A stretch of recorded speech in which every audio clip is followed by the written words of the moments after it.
we learn that the city of Shravasti was created by Lord Rama for his sons Lava and Kusha. The Shravasti monastery was large and held a special place in the life of the Buddha.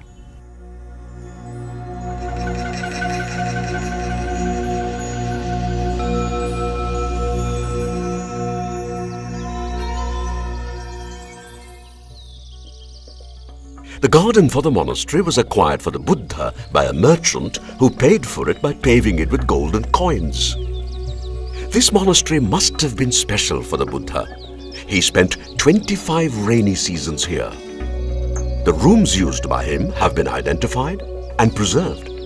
The Buddha composed and preached 871 suttas while he lived here. At the entrance to the garden is the Ananda Bodhi tree. Ananda, one of the closest disciples of the Buddha, is said to have planted the tree from a sapling taken from the Bodhi tree at Bodh Gaya. Ananda is said to have told the Buddha that the disciples could worship and give offerings to the tree when Buddha was away from the monastery. Buddha blessed the tree by sitting under it and meditating a full night. Today, many pilgrims continue to sit under the shade of the tree and meditate to feel the presence of the Master.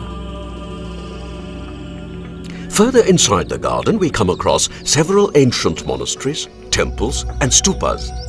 The most famous of them is the Jetavana monastery. The Buddha spent years in this monastery.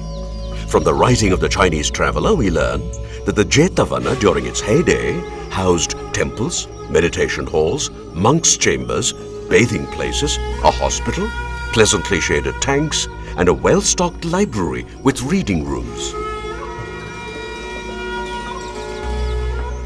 Excavated in 1863 by General Cunningham, the ASI has created a garden that transforms the site to the peace and tranquility that must have characterized the monastery at the time of the Buddha.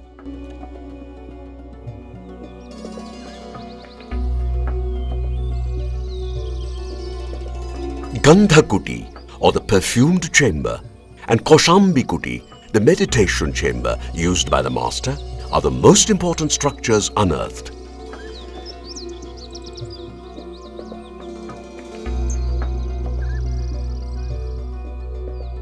At many Buddhist sites, you will see this sculpture.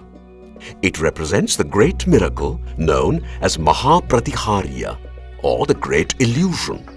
In this miracle, the Buddha divided himself into multiple bodies, thereby creating an illusion in which every person present had his or her own Buddha to converse with.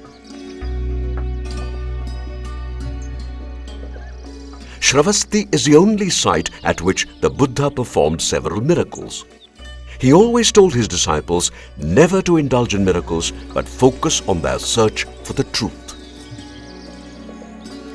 At Shravasti, the Buddha tamed the famous killer Angulimala, brought sight to the blind, taught the true concept of the Sangha, where compassion and care for each other is paramount, converted his foster mother Gautami as the first nun of the order, and many more important events of his life.